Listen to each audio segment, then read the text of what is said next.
nga tugenda topic y'olunaku olwaleero eyitibwa Kookolo w'obulyake,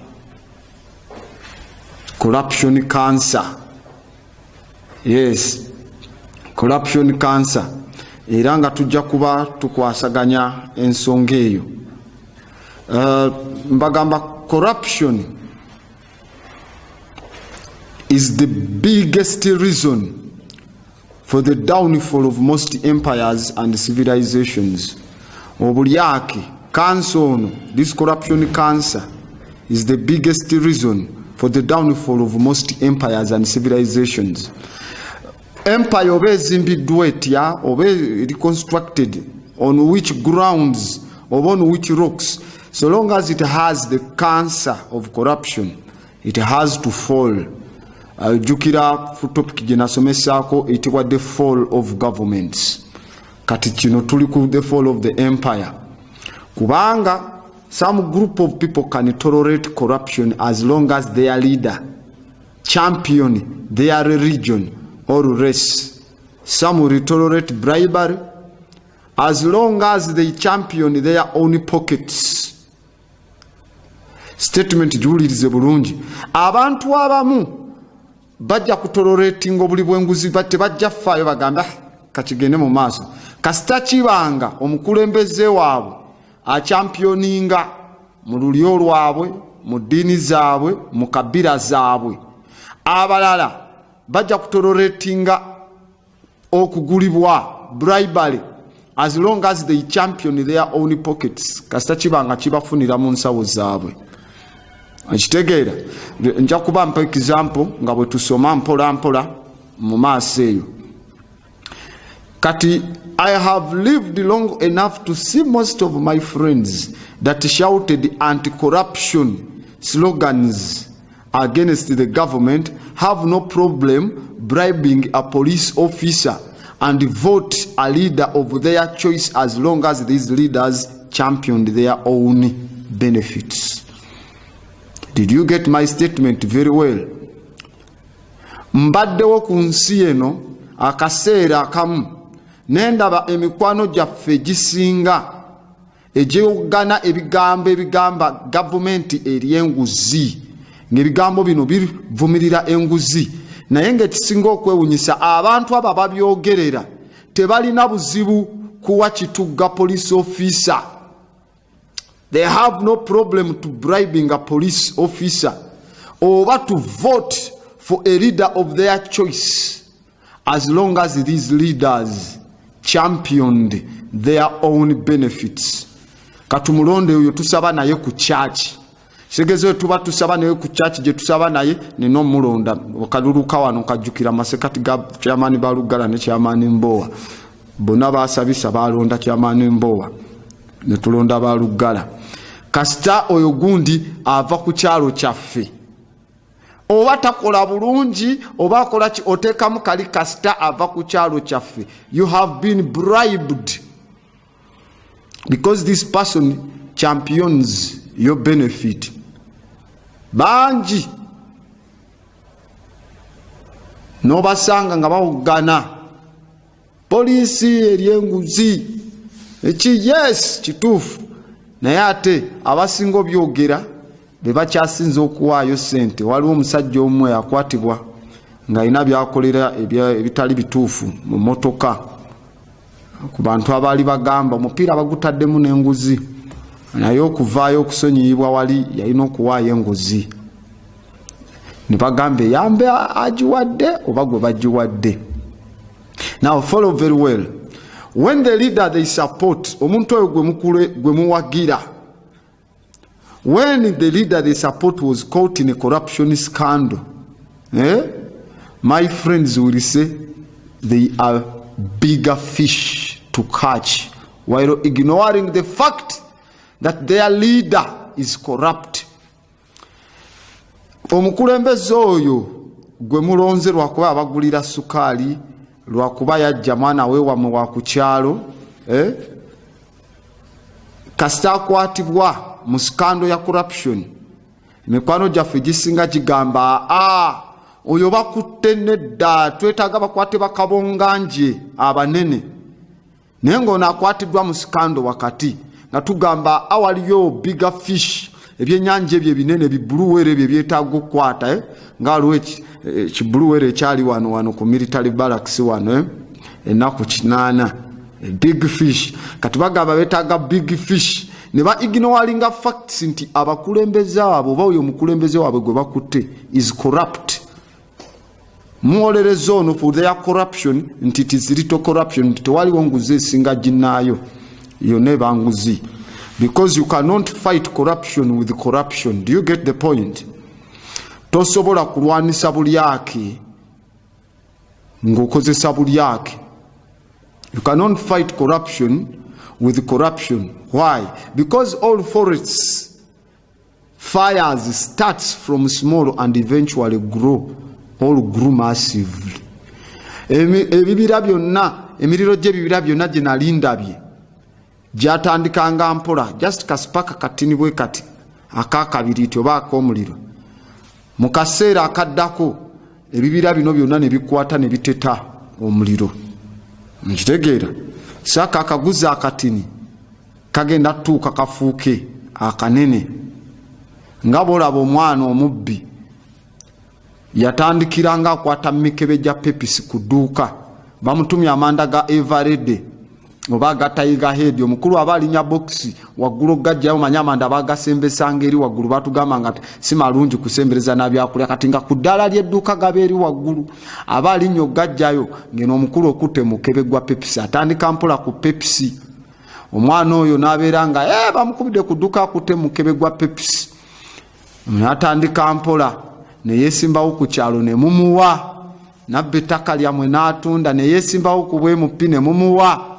Temwasobola kumulaba nga muwoza nende just omuke atandikidde ku pepisi. Bw'anaatuuka eno waggulu gugenda gukula, kubanga nkugambye emiriro gyonna egy'ebibira gitandika mpola, akaseera akatini ne gigejja. So if you vote for a corrupt leader because he champions your race, your belief system, your benefits, you deserve everything you asked for. Crime, robbery, violence, etc., etc. Do you get my point? If you vote for a corrupt leader because he or she champions your race, your belief system, your interests, you deserve everything you asked for. Ogwanira ebyo byonna bye wasaba, kuba oyo mulyake wajja kubaawo crime, wajja kubaawo obunyaguluzi, obubbi ne violence n'ebirala byonna. Kyetulina omumanya ekigambo anti-corruption nga tuli ku anti-corruption day. Anti-corruption is not a slogan, si kigambo kya kikwate kyogerwa bwogerwa. Shouting about anti-corruption doesn't make you a pro-clean government person. No. Just shouting about anti-corruption, it doesn't make you a pro-clean government person. Just okubyogerako nkugambye corruption and corruption si slogan, si kikwate kiringa kitontome. Okukyogerako obwogezi tekitegeeza nti oli muntu muyonjo mu government, wabula it is your action that counts. Bikolwa byo bye bibalibwako ku nsonga eno. Lwaki? Because if you know the party you support is corrupt but willing to close an eye, you are not part of the solution, you are part of the problem. Ng'omanyi oluyi lw'oliko lulimu enguzi, wabula ng'oli mwetegefu okuzibiriza eriiso kireke kigende, gwe toli kiwaayi ku ddagala lye twetaaga okuggyawo kansa ono, wabula oba kizibu. Omanyi kansa waba alina waakutte baba balina okumusalamu aveewo. They have to cut it out. We kuba kugulu ng'atandikidde ku kagere, we amputate you. Bakutemako okugulu okwo so that the cancer doesn't affect the other parts of the body. So are you ready to cut off the cancerous system in the people you know who are cancerous? They have a corruption cancer. suffering from this kind of disease. Omanyi we have to do kyetuita surgery, and the surgery is very painful. Surgery aluma nnyo naye atajjanjaba kati awo. In fact, nobody said it better than Che Guevara. Che Guevara yagamba cruel leaders are repressed only to have new leaders turn cruel. Did you get the point? Che Guevara, one of the revolutionaries, mumujukira mu revolution ya Cuba, revolution eya Venezuela, najjako wane Congo, bantu bawano ne batumba wavuwala abakongo n'abaleka ne mundu baleka basudde mu nyanja Tanganyika, n'agenda mu Bolivia up to when he was sold out by the Bolivian people. Yagamba cruel leaders are repressed only to have new leaders turn cruel, because power corrupts, by the way. If your own party's politician is corrupt, speak up. Munabyabufuzi ali mu kibiina kyo aba muli wanguzi, yogera mukitegeera. Don't forgive them. Omanyi now, let me quote this thing very well. Fena tumanyi omuyimbi ayitibwa Bobi Wine, eri mu MP abakyagulani sentamu abakojja wange bambogobe banzaala. Agamba now he's in parliament, era ali mu tulaga fe tukkirize nti he's fighting corruption. Okitegeera? He's fighting what? Corruption.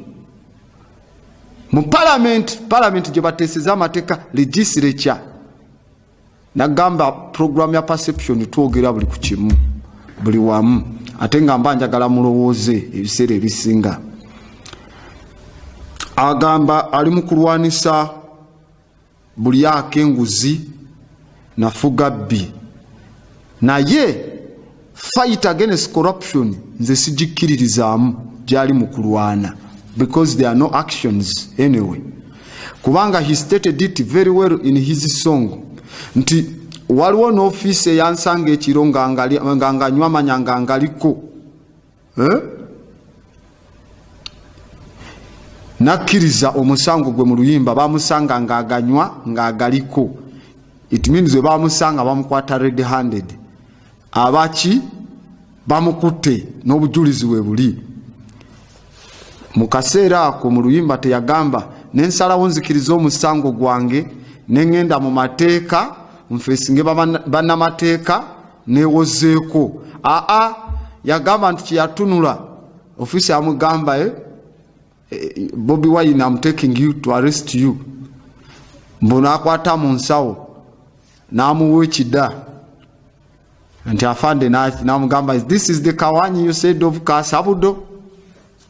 Olwamala bunajjayo ekyebiri ekirala n'akimuwa, amaaso n'agajja ku kyebiri n'agazza ku mpingo ze, n'agatuna ku mpingo ze n'agazze ku kyebiri, nti aba akyayemwamwaguza n'amutimba ekirala ekida ne gifuuka emitwalo 3, n'amugamba kati awo oba ontangonta oba tontangonta.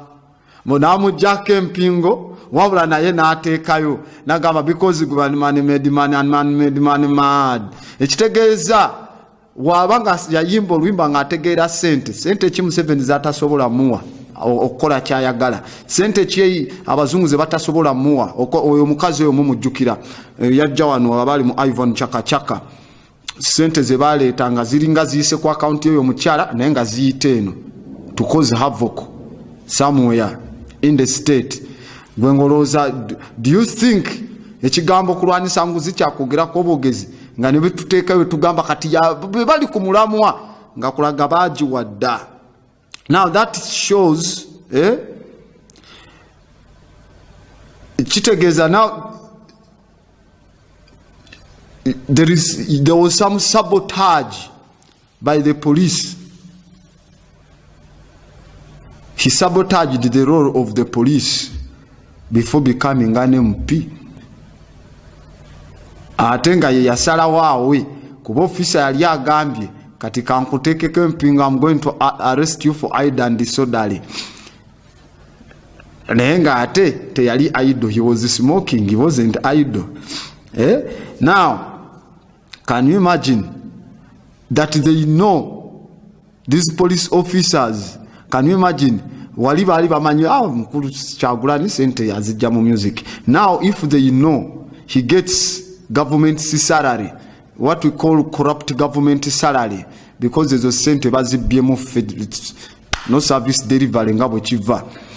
Don't you think the issue is now a corrupt talk? Kumbeera eyo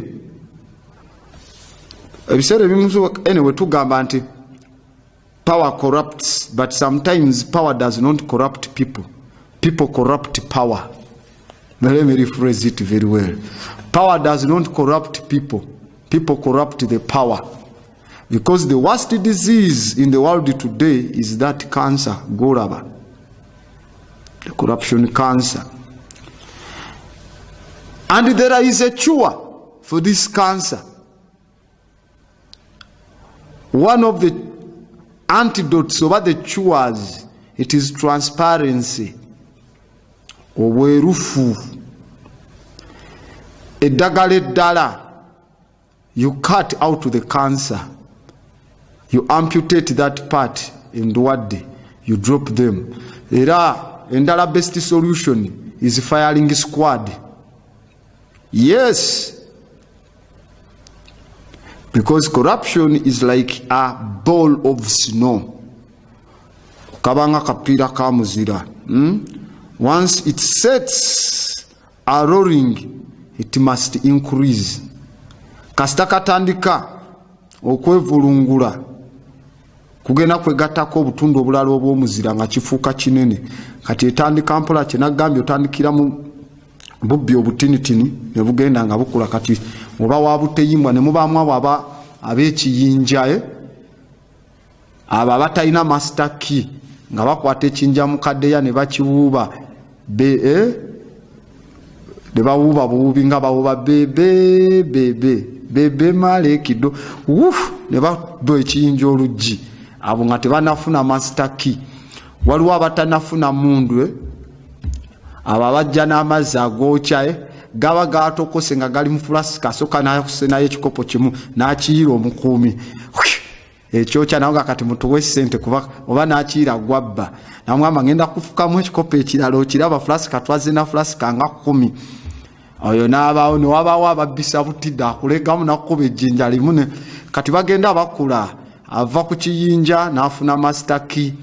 N'afuna master key tanafuna mundu n'abayiira amazzi gookya. Wava ku mazzi agookya ne musasula bakuyirayo ebikopo bimeka nga tewaziwaddeyo. N'agenda ku butidda. Bw'ava ku butidda kati ayina luwanda manda. Buli kaseera kyeyongera. So the more corrupt the state, the more laws. Ekyo wali okyetegereza. The more corrupt the state, the more laws. Eggwanga gye likoma okubaamu obuli bw'enguzi n'okwongera amateeka buli kaseera. Kubanga buli we batuula ne bayisa amateeka nga bafuna allowance, nga bakwata ku zandibadde ezikola bino, ezandibadde nga zigira bino, ezandiyambye ku kino, nga bakwata okwo. Gye bakoma okukola amateeka, gye bakoma okutondawo other corrupt entities, kyova olaba district zibeera ziri nnya. Buli kaseera n'owulirayo okulonda baguddewo sub county eri, baguddewo ewapya eri, bataddeyo eri, kyokka ne bavaayo ne bakulimba gavumenti enoonya musaala gwakusasula abakozi ogugenda mu buwumbi 400. Weyagunoonya obuwumbi 703 plus n'omwezi ogwaddako era yeewola, ne guli era yeewola, ne guli yeewola. Singa ne kati ekyewola weba yayewola zaguli ogusooka zino endala zivaawa. Ate buno zino sente zitambula, president zatambula agaba kubanga bamuyigiriza nti you are beggars. Buli kaseera gwe mulina okusabiriza ezo. To corrupt the mindsets z'abantu zo zivaawa. Kukugumbaza nti eggwanga lyavu naye nga lirina ebintu bingi. So nkugambye, the more corrupt the state, the more laws. gye bongera tondawo district empya, more people to come and join the buggery and the bribery and the corruption cake. Your ignorance on corruption is their power. Just know it, black people. If you are ignorant about this, you are giving them power. If we elect the same corrupt politicians every time, that's a very clear message that we don't want a change. Buli kasita tulonda abalyako abo abali b'enguzi. Kyekifaananyi ekituufu ekitulaga era eba clear message nti tetwagalawo nkyukakyuka. Ekitegeera? Tetwagalawo ki? Nkyukakyuka. If people come and say, omulembe gwa kibiina kye NRM gubadde very corrupt, nga balina bamemba ba parliament abagenda mu 370+ nga be basinga obungi mu parliament. How can you dare open your beak or your mouth to speak about corruption, yet you voted the corrupt leaders into? Okitegeera? That's the problem. Ze nagamba singa lino eggwanga lyalimu barasita wandiwulidde oba amawanga ga Africa gatambulira ku that system, wandiwulidde bali be bakyasinga okukola revolt ez'amaanyi, not forcefully but engeri gye bazikolamu. Nze naawe, then I can't discuss my tactics also. So kitegeeza one who does not fight corruption by fighting what? Corruption. Nkugambye, these politicians are manipulators, making you think that if their government comes, there will be no corruption. Nabo bemulonda aba opposition yabo n'abakyaba abalala. Ba manipulators bazanyira ku bwongo bwammwe. As politicians are manipulators, all of them. Bakuleetera okulowooza nti government yaabwe bw'enajja tejja kubaamu nguzi. The question is that why do they get paid under a corrupt government and even complain when their salaries delay? Kyekibuuzo kyolina okubuuza. Bwe bagamba gavumenti zaabwe bwe zinajja temujja kubaamu nguzi, ekibuuzo kyolina obuuza, lwaki bakkiriza okusasulirwa wansi wa gavumenti eri corrupt ne bavayo ne beekalakaasa omusaala gwaffe guluddewo ne bagaana bajjako omusolo ku ssente zaabwe? Abo si ba mulugube. Then you think nti gavumenti yaabwe katulinde gavumenti ya gundi bwejja mwaka girinda yakagaana okukola kye mwagala. We have to first emancipate ourselves. We need to have to equip ourselves with the right information n'amagezi amatuufu, because those who corrupt the public mind are just as evil as those who steal from the public purse. Okitegeera? Those who corrupt the public mind are just as evil as those who steal from the public purse.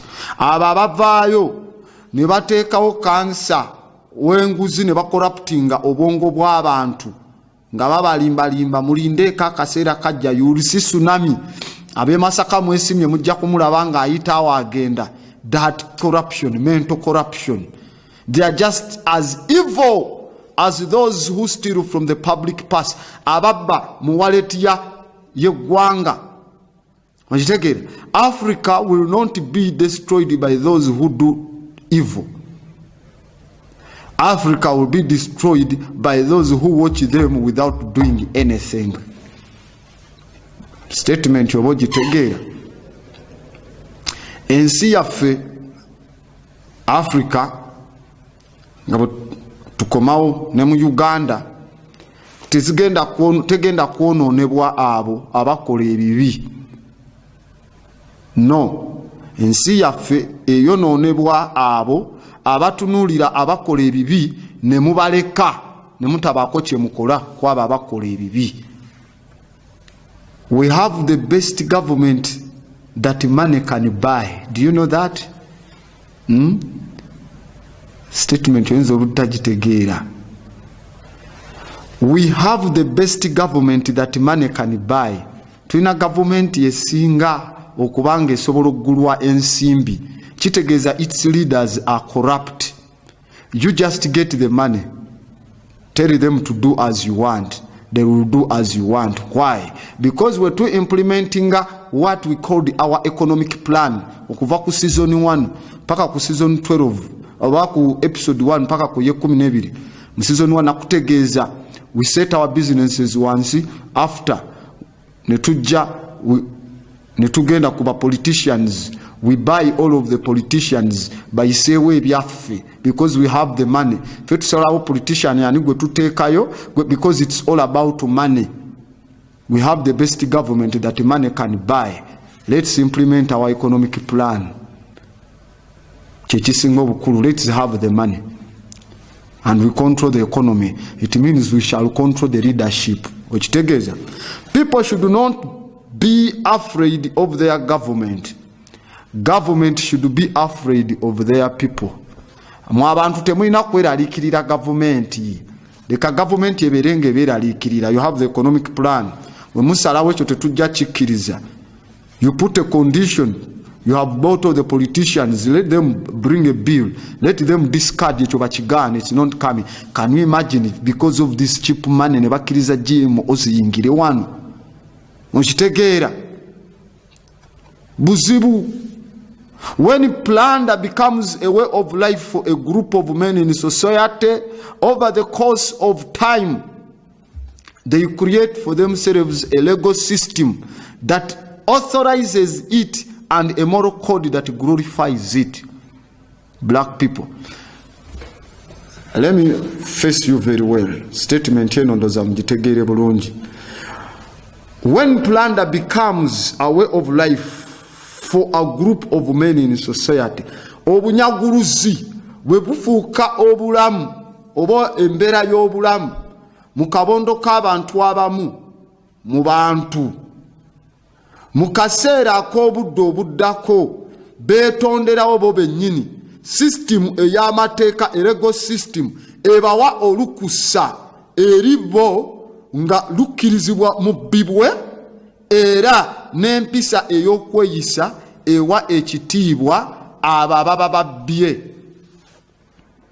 How can omuntu avaayo atya n'agamba nze nasayininga sisomyeko, nasayininga sisomyeko, sente z'Abannayuganda ne zifa nga muli mu yunura mwogera ebintu weebityo mu bantu, nasayininga sisomyeko, then ne tuddamu ne tumuwa omusaala omwezi oguddako n'omulala ate ne tuvaayo ne tuwulira nga babawaana nafuna abawala bange be bankolera emirimu, abo abasayininga nga tebalabyeko. Put them to the firing squad and put sense to the others. Ojagamba lengo oyagala nnyo ku firing squad kuba nja kutegeeza waweekola ne waweetakola. Corruption is authority plus monopoly minus transparency. That is the simple equation. Corruption is authority plus monopoly minus transparency. Obulyake bwe buyinza ng'ogasseeko obwo nakyemalira omu yekka nkalyanzekka n'otoolako obutangaavu oba obwerufu. Okay?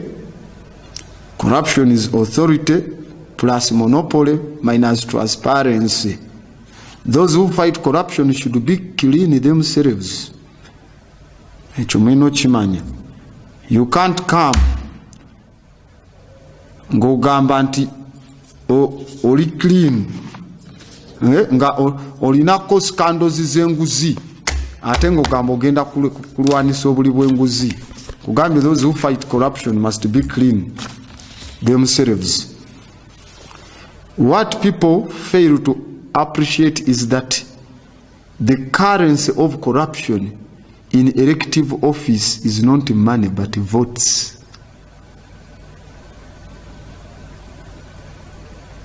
Did we get that point? Granda but damu statement yeyo ngebuzabuza nnyo. Abantu kyebalemererwa oku appreciating okusiima kiri nti ensimbi oba ne kyetulaba ebiriwo enguzi eriwo mu kaseera kano mu yafes ezirondebwamu akalulu si ssente wabula bululu we bakwata kokasi ne batuula eri nga bagamba we have the numbers, so the public mind becomes corrupted by the numbers zemwateekayo by the vote. Mwe kye mutaagala lwakuba mwabateekayo mwana wa ku kyalo waawa, they come and corrupt the system. So era mbagamba nga mbakuutira, corruption is worse than prostitution. Obuli bw'enguzi ono cancer, the corruption cancer is worse than prostitution. Bwatabu nnyo n'okusinga obwamalaaya, mukitegeera, because the latter obwamalaaya it might endanger the morals of an individual. Kisobola okwonoona empisa z'omuntu sekinoomu, but the former corruption nga yo invariably endangers the morals of the entire country. Did you get my point? Siri mukuwana bwa malaya, but I'm telling you corruption is worse than prostitution, because prostitution might endanger the morals of an individual, yet corruption invariably endangers the morals of the entire country. Gwanga lyonna, not sekinoomu. So it is worse than prostitution, because corruption is government intrusion into market efficiency in the form of regulations. Corruption is like a mosquito. It sucks the blood of common people. Bulinga nsiri eyonka omusaayi gw'abantu aba bulijjo. When I say it sucks blood of the common people, bameka mmwe aba bulijjo emisolo gye babajjako gye bagenda bokwegaggawazaako nga bagirya ng'enguzi. What happens? Kuba abanene bakuba bukubisi mu konteyina gireke eyitewo, tebagicheki nga tesasula na musolo. Kati nali ndaba bakwano banga batunda tiles e Nakasero. Kyasobola otunda tiles nga toli mu gavumenti, baziteekako omusolo mungi oyo ceramics ne bagulinyisa nnyo kamala oziyingiza.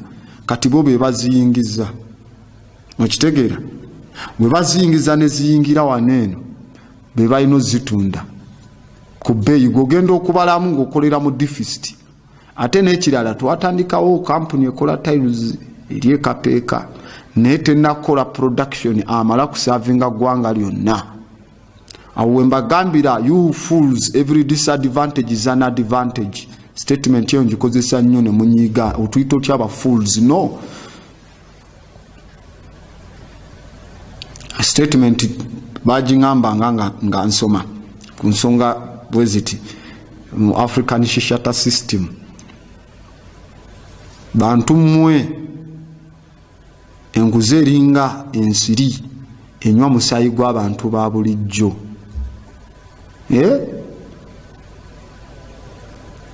If we find out that since corrupt people unite among themselves to constitute a force, the honest people must do the same.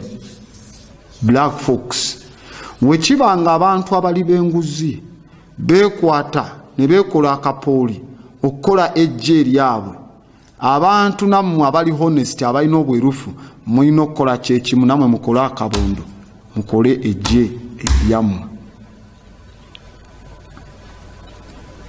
Ekitegeera nakusomesa how the investor who come here engeri gye bavaayo ne babba sente z'abantu nga gavumenti eryawo etunula nga tusanyuka, they are providing a service yet they came with nothing.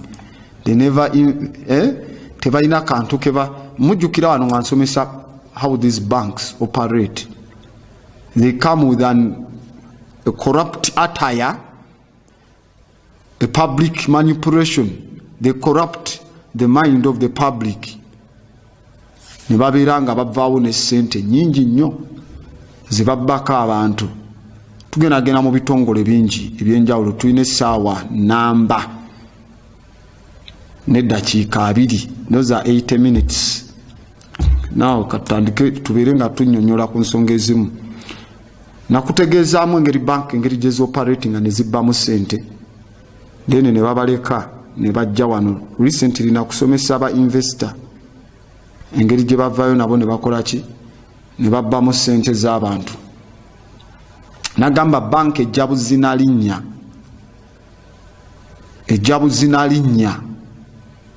nga ne investor wajja nalyo n'abalaga akaunti yange kuliko sente bwe ziti. Yo banka ejja na linnya nefuna certificate of incorporation ne bakwata sente ne bawa enguzi mu baziregisteringa wano mu baregistra babawa certificate ey'okuoperatingira wano nga sente ze baleeseeko sente nantini nnyo tezigenda nakukola kiyitibwa banka. Kati we bayingirawo n'erinnya nti tuzze n'erinnya Zulu Bank. Nagamba what they do, they don't come with that money. Tebalina sente ezo.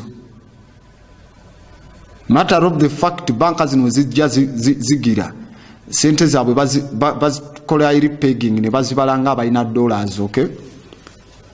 Oba bank evudde mu Togo nga Bank of Africa nga Eco Bank, they don't bring sente zandibadde ezaabwe francs eziva mu Togo batwala muziri the devil's mirror, the dollar. So when they come, they don't have that money. Zigenda tandika banka nene ziri awo ne baba bazze bakuŋŋaanyiza Abannayuganda bo begaggawaze. Now let's katusooke tukole recap mu nsonga eyo soko gitegeere bulungi. Baŋŋambye n'okuŋŋamba abaana baawumudde, abaana b'amasomero somesa ebintu bino kirabika ebimu mu busomesa balimu ate ne babyerabira. Nagamba we bajja n'erinnya nti banka bagise batya nti Banka Zulu. We bajja ku Banka Zulu ne bajja ewa mukulu wa Lusimbi. Mukulu wa Lusimbi ayina ebizimbe bye, ayina e Kampala, ayina e Mukono, ayina e Masaka, oba bonna oba ayina kimu oba ayina bimeka. Ne bajja ewe ne bamugamba omanye ekiriwo ekizimbe kyo kino tugenda kipangisa tukiteekemu banka, okitupangisa sente mmeka omwaka. Walusimbi wawulira banka, buli muntu bamugamba banka kyasooka okulowooza is money mu bwongo. Okitegeera, they create a fictitious opinion, mental opinion ekulowoozesa what we call money. Okitegeera, kuba nagamba it is well enough that people of the nation do not understand our banking and the monetary system. For if they did, I believe there would be a revolutionary before tomorrow morning. Nze nkubuulira, singa abantu baffe bamanya engeri banka zino bwe zikolamu ne monetary system, kasita banakitegeera nkugamba enkya nga tebunnakya wajja kubaawo revolution. Let them pack and go, because it's a corrupt and fraudulent system. Bufere, they come and corrupt baregistra n'abakkiriza ba invest okuyingira Uganda ne bamuwa sente oba bamwadde oba akawumbi n'asirika bamugamba banka yamwe ejja kujja. Bagenze wa mukulu wa Lusimbi bamusabyeko ki ekizimbe ne bamugamba banka egenda kipangisa, n'abagamba omwaka mbanjagala obukadde 3. ne bamugamba okay, tewali buzibu, obukadde 3 basi fe kituwe buli ku nkomekerezo y'omwaka mbu we bakusasula. N'ogamba okay, tewali buzibu. Nagamba ne banka yafe osobola okujja mu looni, osobola ogira kati ne bakulyetingirawo ekigambo money ne weewola n'ewalala kuba omanyisibwa ddiiri omwaka nga guweddeko obukadde 3 bujja bwe wapangisa ekizimbe ekyo. Kati banka ng'ekyo ekizimbe emala okifuna efunye weetadde olumala nga bagenda mu bapeyinti oba paint bamuyita kalema paint nga gende wa kalema akola paint nga mugamba banka yaffe kala yeno gye yagala bweti ne bweti tuyina ebizimbe we bityo kwetolola ki jukira bonna bananyini bizimbe tebasasuddwa first time, bonna balinda omwaka gugweko banki basasule kuba sente tezina za basasula bonna buli mwezi oba basasulirawo nti musoke mutuweeko liboni twamuyitanga liboni oba musasula omwaka guno ogusigadde mujja kunsasula the end, kubanga owulira ekigambo bank ng'okkiriza end of the year kaninde sente obukadde bwange 3 ngodere ogamba mwaka ogugwako obukadde 3 yenga nateeba ngotandika kwesunako nga wafuna omukisa naye ng'okkiriza ababbi bajje operatingire mu bizimbe bye wazimba to manipulate your society, to corrupt them. And what happens is this: we bavaawo owa paint nga bamuwa langi kala gye baagala, owa paint ng'akwata paint ye ng'afuna n'abasiizi be bamukiibi ba ochola ba ojoko ne ovulo zaabwe za kampuni ekola paint be bagenda ne basiiga ebizimbe ebyo nga design weeyagalwa. Kati bambi n'owa paint ne bamugamba gojja ng'obitusiigira naye buli mwaka tukuwa sente mmeka, n'abalabalamu nagamba buli mwaka hamwe n'ebizimbe webiti nja kwagala obuwumbi 2. Ngamugamba no problem, invoice ejja kukolebwa buwumbi 2 end of the year. Oyo naye tebamuwadde ne basiiga. Banka efunye weeteeka, efunye wonna ewatereera nga we wali. Olumala abo olwo aba paint tebawadde, ow'ekizimbe temuwadde, yawako oli corrupt leader jikiriza okujja okoperatingira wano. Ne bagenda mugapapula the propaganda papers called Kabushenga papers agawulire gawano full of garbage, not educative at all. Bagenda mugawulire bagatuukamu nga bagamba twagala full page banka nga kweri full page buli lwakuna buli bweruti ng'otuyisaamu mande otuteekamu n'otuteekamu n'olwokuna, kubanga kumanda abantu baagala nnyo bagula amawulire balabe ebibadde mu weekend biki ebibaddewo bataabadde kuba batandika ottamira ku Friday. Kati bate bamanyi biddakawo bingi nnyo, babirinda babirabe kuki ku Mande mu mpapula ezo ne ku Lwokuna kana tuwa full page gye twagala nga bamugamba tubalire mu sente meko tuteeka omwine empapula meka nti empapula 3 nti oba 4 nti atuteekemu omwaka sente meka nti obukadde 4 osasulwa annually omwaka nga guwedde nga ono omutwe gwo munafu nga akuba mulinga mwe bateeka n'obulangu obuteekamu. Banka yazze twagala abasobola okukola mu banka application gikime ku branch yaffe emukono mujasanga wano Kampala mujasanga wano application ya $5,000 oba ya $10,000 na application ogulangule. Kati bannayuganda abasoma ebyantu bya accounting oba bagenda okukola mu banka batalina mirimu kweno Uganda esosola mu mirimu. Abantu webeesaba $10,000 okay, $10,000 ejja application. Abantu $10,000 ne basaba application kuba be baagala emirimu ezo ziba sente meka ngugaseeka abantu $1,000 emeka 10. How much money is that? Bank ebeina obuwumbi 10 ngezizze mu bannayuganda tena service nemu gye yakoze wabula mwena muguza application byeprintinze wali eri ne inki drum oba ya $1,000 emeka eya colored nga 20+ nga mwena muteeka ya application nga musuubira emirimu naye ngo batera n'ogamba teekako profile picture yo ate emirimu manyi basinga jjo abawala abafaanana nga abazungu ab'emyusiza ab'eyerusa aba hydroquinone abali brown abo basikiriza abagagga bajje mu banka yaabwe. It is fraud and conning, it's corrupt idea. Onchitegeera kati bwe bawa first of all muteekamu n'enamba z'essimu. Kati abantu $10,000 mujjuziza application muguze $10,000 banka efunye obuwumbi 10 bwetajja nabo tenakola wadde 10 nekiteina kye ya service gye wadde na gwanga n'omulundi n'ogumu efunye obuwumbi 10 netakomoko ne bayita ne muzino ebbaluwa ne banoonyamu obuwala obwo obulungi ne batandika obukubira. I'm the one of this bank called this. Can we link up and with kuba kati ennaku zino bamanyi abantu bali desperate bajje eno nga bamanyi nti economy enfu katugende tujoga abeeyo ne balyoka be bakakuba wala baffe bonna ne babendako banka ebyo byonna free sex ne bafuna ngabo ba boss. Okitegeera This is very corrupt. Netubikiriza nti bibeere mu ggwanga lyaffe. After ne bagenda kuba computers, mujja tusupplyinga computer, tujjagira bwe tuti mwe mu service nga mwe mukola ki, nabo ne bagira mutuwe invoice. Wabula buli gwe bawa baku advising nga bagamba gula wa account mu banka yaffe kwe tujjango kusasulira. Nogulawo account mu banka yaabwe kwe bajjango kusasulira. Okitegeera. After a period of time ng'omwaka guwedde nti you will get your money.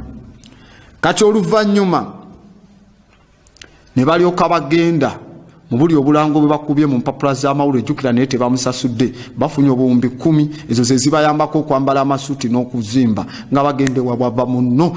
Twagala motoka, motoka gwogenda otuderivalingira, twagala motoka bwe ziti tukusasula at the end of the year, motoka bwe ziti ne service akolebwa wano obanga awa UN nga naye bamujjako motoka ne bavuga ezo tebamuwadde sente, balinda end of the year tebamusasula ku account ye mu banka yaabwe munda. Okitegeera. Ne bafuna emotoka ne baziteekako ebigambo bya banka giri obuwumbi 10 obasoso babbamu ku application obwo bwe bukola ng'obutambuza mafuta kwe bajoga bwe basanga ku nsaniya Zambizi ne Tasika bali okwo bajoga. Olumala n'abawala bafunye babwerere basubira emirimu mu banka, linda tutandika mu Gwakutaano. Kasitama ne babeera ku abo ne bajolonga abo. Oluvannyuma these fools, these conmen, these corrupt people with the corruption cancer, what they do, nga bagamba ogulawo account mu banka yaffe interest egira bweti ne bweti ebisale bitini ngo withdrawinga sente zijja kuba zitambula bweziti ne bweziti. What happens nga mwena mujja mugulawo nga agamba ku account ogigulawo naye tukuwa visa card account yo kwino sigalako emitwalo 2 kati ngojja n'emitwalo katugambe 3 oba 5 ng'okola pepa wakangojjuza ebiwandiiko nga mwena baba wa visa card. Kitegeeza bojja mu banka yaabwe nga yekyanza osobola withdrawinga mu banka endala sente endala kuzaabalala ze baatereka eyo. Kati it happens nti wano we bakyasinze okubba sente enyingi, sente zaffe ezo nyingi kubanga abantu akakadde kamu abantu akakadde kamu 1 million people katugambe be baguddewo account mu banka eyo nga emitwalo 2 gino sigala ku account talizijjako, ebbanga lyonna ezo tolizifuna. Okitegedde. Kati emitwalo egyo 2 gye batutte ku bantu akakadde kamu obwo obuwumbi 10 you will never recover that money. 20 billions stolen. Never oligenda n'ogamba ozi withdrawing tezivaako bakulaga zaasigala wano bakulaga balance nenga bakulaga nti olinako 2 ezikuuma account gy'olinga kweziriza ebaseeko. In fact fena we tu withdrawing sente zaffe mu banka ne tujja ne tubagamba kale gali 2 basobola okugatubalira banka sente zonna zeerina zeegabyo bazeeyinawo mu hard cash 2 ago oba emitwalo egyo 2 egy'abantu obukadde oba akakadde kamu obuwumbi 2 baba tebabulina buli awo. Okitegeera. Baba tebabulina ezo nazo ne bazibba mbu zisigala zikuuma account ne bakuwa visa card. Kati ne muleeta ne mutandika oterekangayo sente ne batandika okugamba bagaba looni ntini kyendala sente ze babeera bakute. Kino agamba tukisoma mu kituyitibwa fraction reserved banking. Kati what they do ku sente banka bwojja nti ekuwoze sente tekuwa sente ezisula ku account yo. Bwesula ku account yo etypinga butypinzi figures nti millions 10 from the computer from thin air. That is called now a phantom deposit. Ne basula ku account yo million 10 nga tebazibaze nti million emu. It's just numbers typed by the computer. They drop them there. Ngogamba sente nina. otandika ogenda okujjayo akawunti yange bataddeko miliyoni bwe ziti bamukiibi bamukwaya ze bataddeyo ku makye eziva mu mwanyi ze bakuddiza kwe bakutolera ne bakuwayo banka tekuwazaayo ziri ze bayazibba dda. Nagamba bagenda mu automated teller machine eyo ATM ne bagicyankalanya. Bwe bamala ogicyankalanya, you know what happens? Bwe bamala ogicyankalanya etuuka akaseera akamu ng'emira kaadi. Bweba emize kaadi, what happens? Nti okulikabalinga kaadi yo ogenda kubanga okola ki? Osasula manya ate omutwalo gumu kitundu. Kyokka nga kaadi nayo oluusi oba bakwaya bwereere oba bakuwaya ssente. Okitegeera? Ne bakyankalanya ezo nazo mostly bakikola ku Lwakutaano nga muyingira weekend. Kuba bamanyi ku weekend mugenda withdrawingayo ssente nyingi ate nga ssente tebazirinaayo. What they do, they jam. Bagenda mu hardware waekyo ekyuma with the software mu eri ekibala munda ssente mu ATM, it's called the DMM, deposit money machine oba DIY. Dispense eyo bagicyankalanya amannya agamu. What happens buli kasente buli kaadi gy'oteekayo ng'emira egyo ebiri obanga eraga ejaminze, the machine has declined to deliver any service to do this and this. So banka wetandikira okukola. Twabagambako ku Royal Bank of Scotland yali erina ssente ntini 2,006 awo zisobola okubanga ekola ki, abantu yalina esigaza ssente zikoma ku ssaawa 3 ogw'ekiro nga ssente zirina ogikuumanga float. What they did to get emigabo, they did an invitation.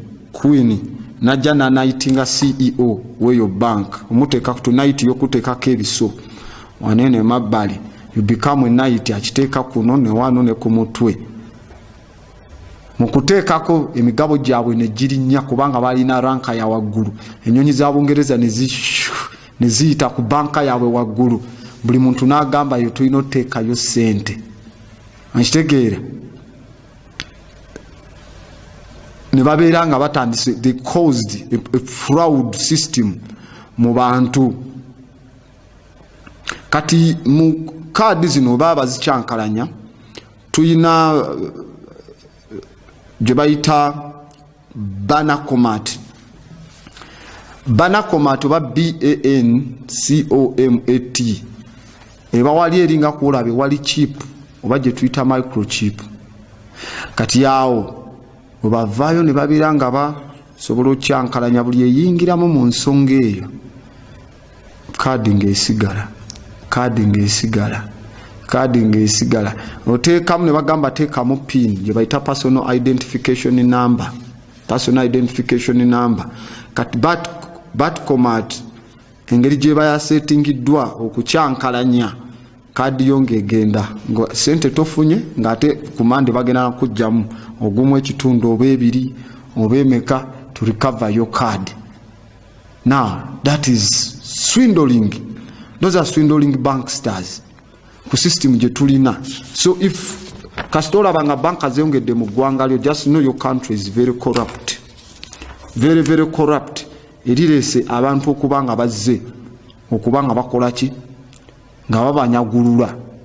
Kuba nagamba every day is a bank account. Bwe tuba tusoma mu banking, every day is a bank account and the time is our currency. Buli lunaku eba bank account ate obudde time ne ziba ensimbi zaffe. No one is rich, no one is poor. We've got 24 hours each. Naye kati bo bali in those 24 hours bagamba 24-hour banking system mubakwatira.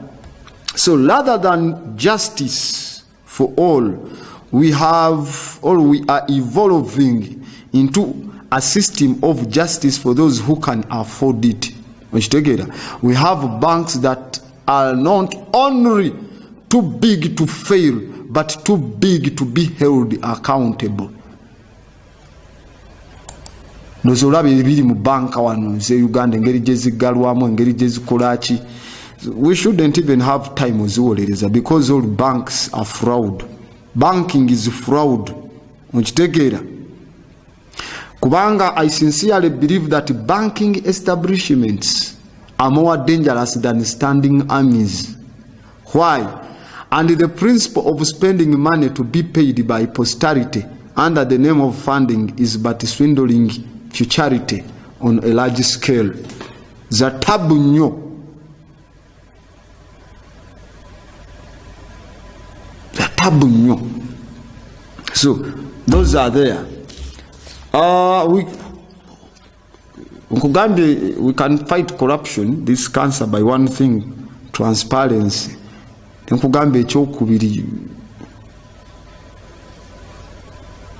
We need something like a firing squad because it is a cancer. It is a surgery, and when we have surgery is very, very painful, but it heals. It heals. Kari now, if these people make money like that, nagamba mwenawe mulayininga up ku banka mwenane mugamba tujjayo sente zaffe, banka sente bate zirina. Nakugamba banka za Uganda okuva mu 2016 no 2015 2016 ne 2017 3 years zagaba loan mu bantu nga loan zisinga ne sente ziri mu economy ya Uganda.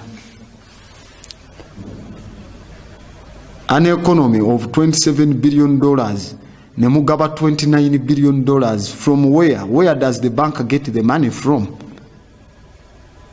Who regulates them? The Bank of Uganda. The most guarded place one, Bank of Uganda. Bachi guarding anyo ne wabulayo ne documents, tibajja ne babayo documents ne zigenda. How these things okufulinga bana Uganda ebyo. Now Gambia, if the people know how the banks operate ne monetary system ne mujimanya, mbategeeza waba wagenda kuba revolution nga n'enkya tebunnakya. Gwe basinga okugadinga buli office erimu kamera buli wamu naye ne mubulwa ofuna footage alaga omuntu yajja nabbamu wali eri ebiwandiiko kati mwe tukkirize nti mulina sente gwe ze mutukuumira. Do we have any reserves? Nothing. Tewali. So it is absolutely unacceptable, and it is indiscipline, that financial indiscipline etambulira ddala mu maaso okubanga ekola fraud with all of the corruption in the banking system gwe tulaba ajja n'abawo ku bantu baffe mu Uganda. Nakutegeeza ba investor nabo engeri gye bajjamu ba investor be bakkiriza wano. Njagala ogende gwe okwata ozimba ennyumba mu Ntobazi olaba oba tebakuggyemu. Wano tubadde tulaba omugga Mayanja n'emigga nga gitta abantu nga bamu bagamba omugga we gwali gukulukutira abana abayindi bateekawo ekikolero ne bayiwa ettaka ne bateeka omwo. Kati oba olaba omugga tegukyatambula. Entobazi tuzikuumakuuma butonde. Amakolero we gajja ne gagenda mu Ntobazi ate zikuuma obutonde. Ate awo wennyini aga amakolero nga gafulumya soot oba carbon monoxide gye ziyita greenhouse gases mu bbanga, oyongera ku pollutinga nsi. Kyovola aba season zikyuka olw'omululu gw'abantu abamu nti agala alye ku ba investor. Ne tulirayo statement ayogera ku ba investor bange buzibu bw'amaanyi. I remember telling you ba investor sente bazira babulabi zalina ku account tazisitula najja nazo nti alese kutiya ya sente mu Uganda. Wabana account mu Bungereza agamba company yange ze zino sente zerina nti erina milioni 5 aga dola oba mu America oba wa. kati wajje no mu Uganda basoma biki byalina ku account ye. And what happens, bafuna banka oba mu Bank of Uganda bakreatingamu account egenda okuwayalingirwako nti okujinzo gita sente nene n'ekisinga okwewunyisa ziyitako nga zigenda bugenzi mu kifo kye ziyingira eggwanga. Nagamba dola we zisukka obungi mu ggwanga nga Uganda, dollars bazikwata ne bazitikka ku nnyonyi ne baziwa first flight ne bazizaayo mu ggwanga lya America because it is illegal. Kati ate goyita ba investor abalina dola kyokka ate muzitikka ne muzizaayo. Then what is that foolishness anyway? Mubaleke bandeetera dola bwe zisukka wano nga bazitikka, kubanga nagamba government ya America, economy ya America oyinza okitwala ng'ekyokusaaga, but accordingly kuba nagamba ne dola si sente za government ya America, it is family money for some family. Economy yaabwe zitowa $15 million. Mukitegeera $15 million ze sente government zesinga okuta ennyingi mu hard cash.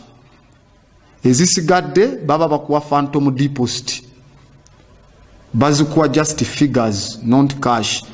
Era Federal Reserve ekulemberwa mukulu ayitibwa Frederick Messenger tekkirizibwa kuta sente zisukka milioni 15 eza dola kokka kwe bakoma. Mb'obukadde 2 obwa dola no.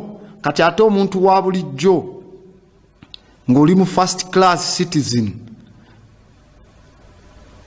abanene n'emitwalo 3 bakubuza wa ogitwala mu hard cash ogenda nazo wa.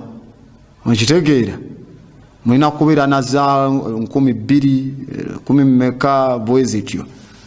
Now the economy that is $15 million oli najja nga Federal Reserve temukiriza ku withdrawing more than 15 million ate nga yezita kati ate n'omuyitanga investor wano najja atwala entobazi zaffe. When the system is corrupt buli kintu kyonna kiba kifa, lino eggwanga lyafa vundu.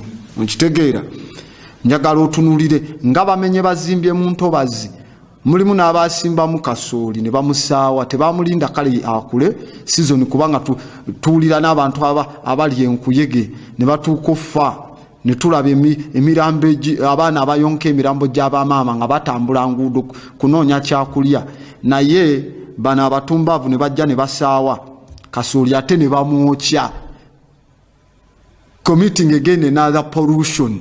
N'otunuulira obwongo n'ogamba laba baneeno kale mu muteme mutwale ju supply ye yabatalina mmere as a form of food security. Ye wante tulina na food security, government teina na sairo ziri awo nti ziri ready. Nkitegeera. So it is absolutely unacceptable kumbeera eyo. Njagala otunuulire church z'abalokola abo abanene lwakuba be balina abalonzi b'omukulembeze bwagendayo nga bagamba oyo ya gwe tulonda gende wa Kayanja mu Miracle Valley Cathedral mu Ntobazi kirira wano ku Diddy's World, gende Lugala Namutebi atadde wa mu Ntobazi, Kakande yateekawa, all of them bateeka mu Ntobazi naye gwe omuntu wa bulijjo genda yolabe because mulimu agaana n'abaana mu nsi. So they shouldn't even dare open their mouths kwogera ku anti-corruption. President olwalero abawa kuwa speech ya anti-corruption alina okujja nga yesibye essanja ng'ali mu kwetondera bannayuganda banaaye mu nsonyiwe ebintu bintabuseeko nange mumpe ku magezi because tebakyagala kye tuyita public opinion, tebaagala biteeso biva mu bantu, tebaagala muteese kyovola ba community hall zonna bazitunda temukyalina we mugenda genda kuteeseza. Isn't that corruption? Nkitegeera. It is corruption. If we go nitulaba tujja kulaba ezimu ku rankings mu maaso awo. So waliwo omukulu yatugamba ensonga emu ze tulina okumanya mu bintu bino nga tuconnectinga bwe tubala mu nsonga eziyitibwa ng'eza Uganda, tulinamu ensonga twawulira waliwo abeeguza erinnya ya Uganda Airlines, copyright manya baagala obuwumbi bimeka 3 libawa kyokka twazirabye mu Canada bamaze ddowandiikako kati tumanyi ali abanja copyright sente ezo baazimuwa.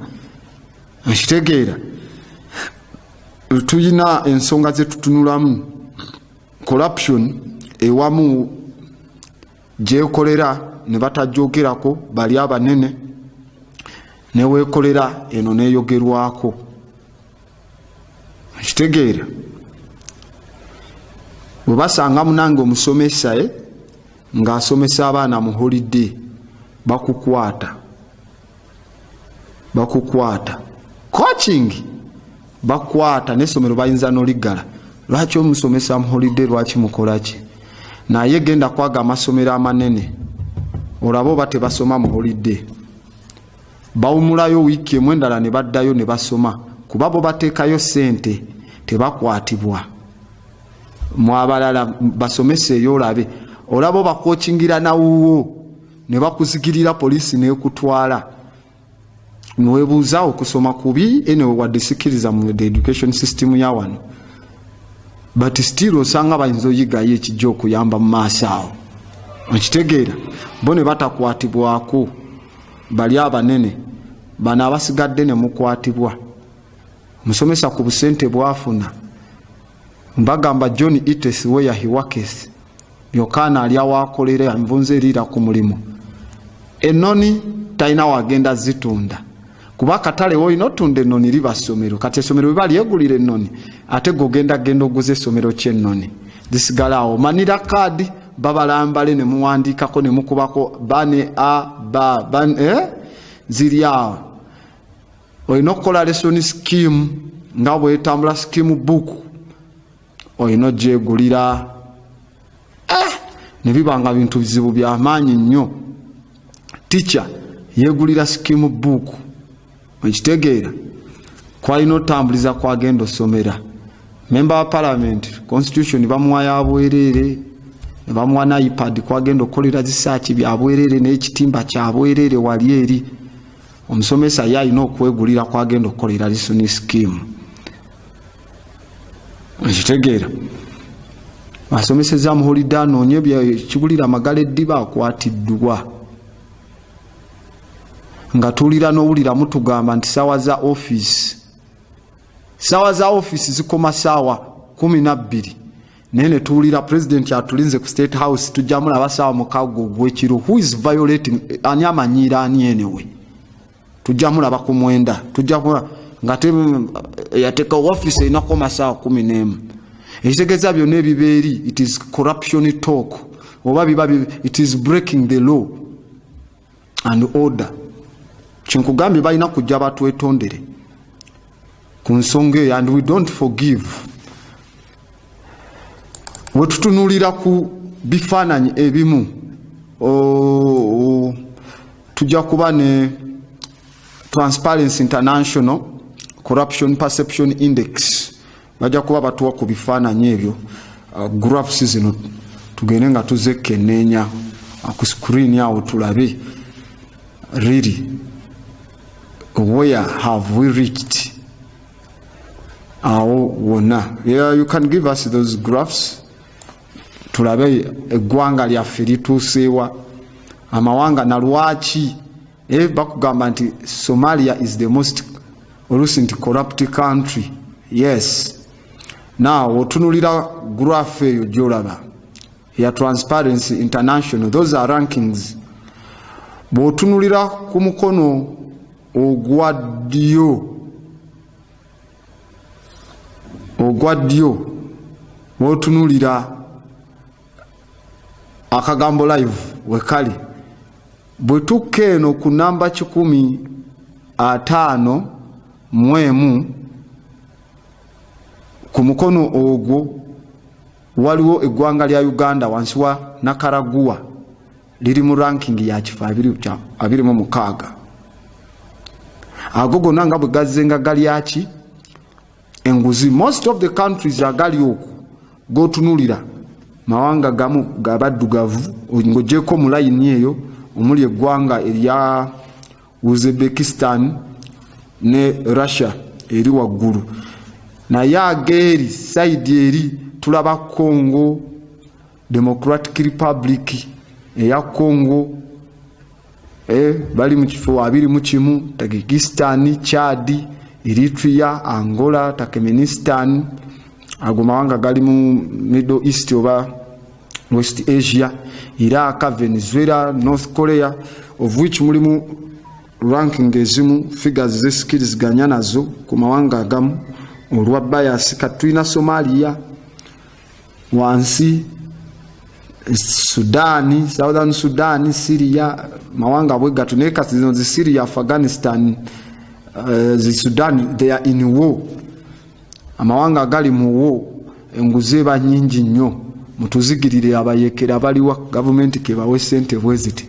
Mutuzigirire bano baliwa government ke bawe gundi bweziti. Naye nga botunulira what happens in Uganda, era nga ekisinga okubanga kyekintu ekyobulyake gye tuyita police. Give us another one. Tubeere nga tunnyonnyola ne ku ndala ezo rankings ziri bwe zityo.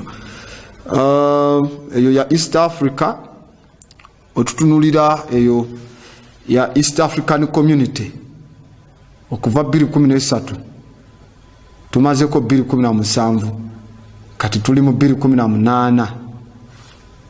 Bujja n'ogatunulira mu langi ezo wansi tulinawo guide eraga langi eya kala eya bbulu, langi eya kala eya bbulu gwanga lyandibadde lya Rwanda, eryo eriri erisemberedde green. Eyo langi ey'eggwanga erya green Southern Sudan. Okay. Tanzania yeyina langi eri eya waggulu eringa eya orange. In fact Rwanda yeyina blue oli omukwafu. Ne tujja ne tutunulira eggwanga lya Kenya litambula wamu n'eggwanga lya Uganda. Uganda yeri mu kikala ekyo ekya yellow, wansi ewaliyo ka grey akatambulira mu ggwanga erya Kenya. Uganda ne Kenya babadde nga batambula ku ratio yemu mu nsonga ezandibadde ez'okubanga balyake. Awo ku scale 2013 mpaka 2014 Uganda stabilized in its corruption tekangamu. 14-15 nebangikamuko 15-16 paka 17 nesigala nga corruption scale esigadde etambula nga we wamu. Tewalimu nti yali yerwanye mu kaavu okulaba nti kaavu erimu we yeewese oba werinye oba nekkirira, ekulaga eri stabilized. The system is corrupt. Tewaliwo nti leero balwanyisiza abalyake omwaka guno, leero bakoze. In fact tetulina na kucelebratinga lunaku olwo, tulina kukungubaga. Kuba if we count sente zize zibbibwa mu bitongole ebyenjawulo, nezibbibwa mu nguudo, mu katabo ka President Museveni aka manifesto eya 2016 yayogera n'agamba nti sente zibawanga UNRA sente za kukola nguudo. Enguudo zino okuzimaintaininga ezaali zakolebwa edda wabula ozimaintaininga. N'agamba naye sente zetubadde nga tuwa abantu ku districts ne ku miruka beddaabiririza enguudo zaabwe ku district level. Enguudo zaabwe bazimaintaininge, baziteekeko maramu oba bazitamakinge. Nti sente zebawa district ziraga zimala ne wasigala nawo ate ng'enguudo bazikoze.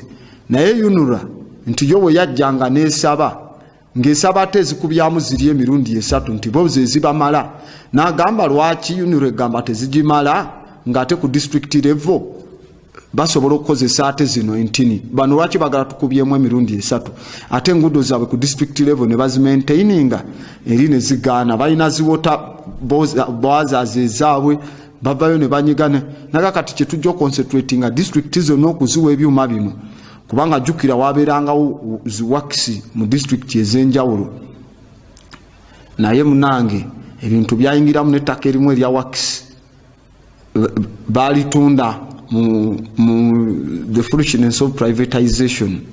So sente ezo ze batunda mu privatization tezina nazo accountability entuufu bayogera zino ne bayita enene mabega. So ezo nakyo ne kibaawo n'owulira nti balidde sente za kino. Why don't you do nti ate we tunabateeka ku firing squad government z'abazungu zigenda tuyisa bubi? No, bring them on the firing squad. Evidence esangiddwa nti madamu Gundi gwe walya sente zino ne zibula bweziti ne bweziti nti ye nga tukuleta mu Constitution Square oba bakukolerako wa eyo yonna naye ensi emanye bamanye nti ene waffe tetudiringa na nguzi nga bw'olaba Duterte Rodrigo eri mu Philippines kasita bakwata ne drugs agamba bugambi mu mukuba amasasi. You don't need to tell me tetwagala cocaine konoona population y'abantu be. Abalala ngamba kasita bakusanga olidde enguzi bakutwale mu helicopter bakukasuke ofulume ojoba ogudde ku kitine kikuyitamu naye nga and he has done it. Wawulira omwana wa muganda oyo yakwatibwa mu drugs ate nga yamukuza ne bamugamba ate no tukwatiddemu mutabani we yabagamba mubuuza nze oba mumanyi ekyokukola naye mumukube ki amasasi naye no lwakuba ababebe babba n'abeera sympathetic omwana wange nze nina ekisa kingi mbwate amawanga g'abazungu tegatukkiriza kuba basayininga Rome Statute ya International Criminal Court abatagisayininga nga za America lwaki bakutisa nga bo tebagisayininga okuteekayo secondary tewali asinga Saudi Arabia kutuga eggwanga erya Saudi Arabia batuga of recently balina imam omushiya gwe batuga okwekalakasa mu Iran kwali kw'amaanyi n'abashiya ne beekalakasa mu ggwanga lya Saudi Arabia. In fact ne babayisa bubi nnyo babubi nnyo kamala naye ensi zikyasinza otiisatiisa kubanga mu ndagaano zino bagamba ensi yonna enaddamu oteeka ku death penalty tejja kolagana na Western nations naye raba Saudi Arabia diru zekola ne United Snakes of America. This year alone yajjayo $475 billion tebamugambako because their economy kyokka ate eyo Saudi Arabia yennyini nogibuzabuzo giteeke no ku ranking za corruption.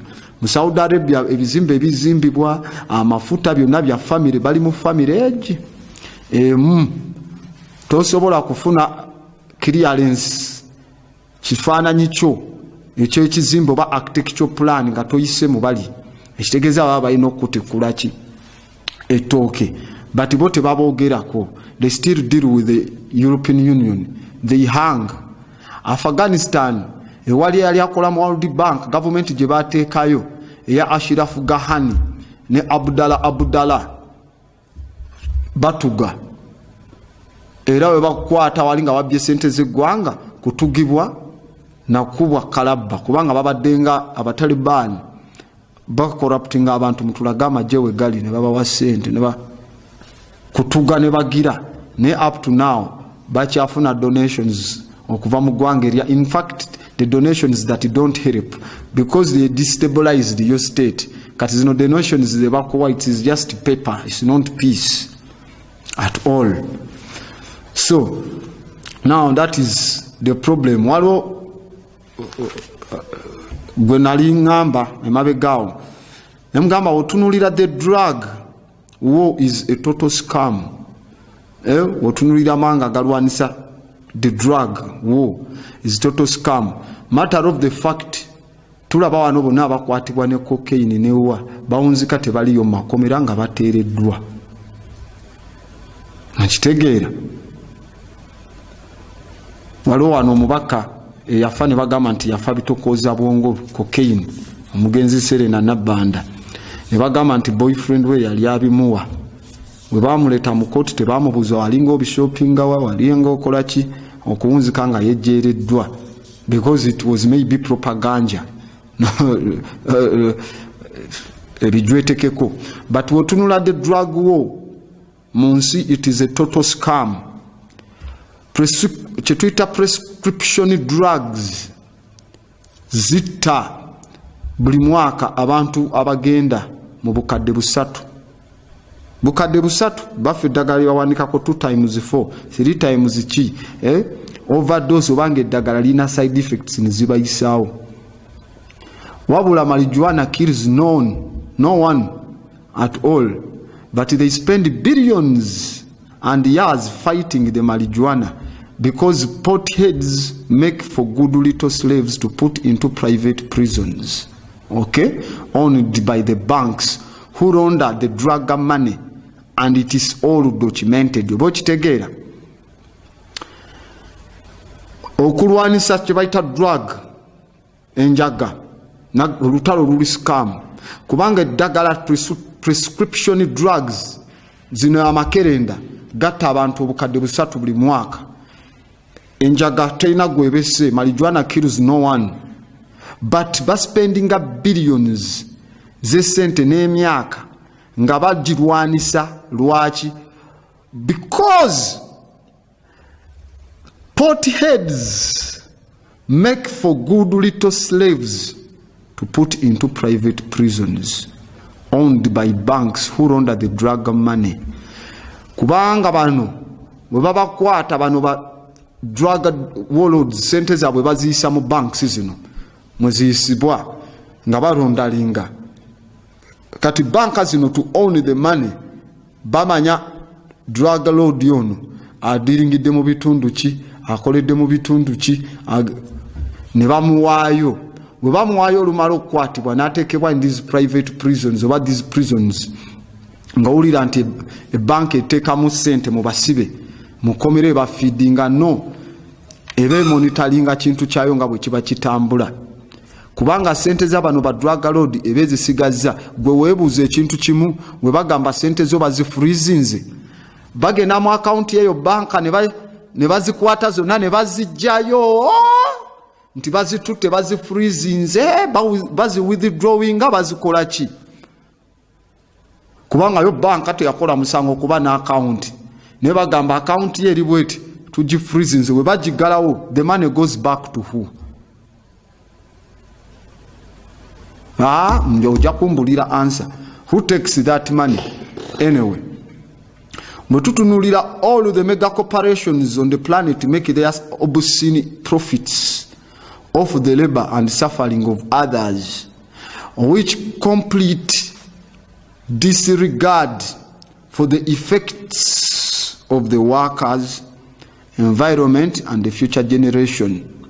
Lwachi, other with the banking sector, they play games with the lives of millions.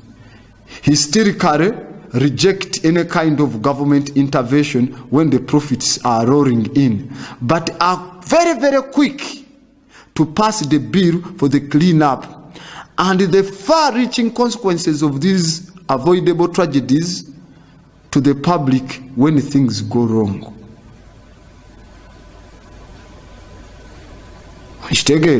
Kubanga we have a straightforward proposal. If they want public money, we want public control.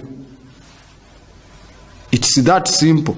If they need our money, public money, we need the public control. Let the public run the control of the money. But looking for simple guys, because of just one thing, ballot paper, public funding. That is unacceptable. Manyi bagamba mulimu abantu babanga empologoma. Empologoma yandibanga teyagala kutta kasolo. Nga yo eri awo eryoke.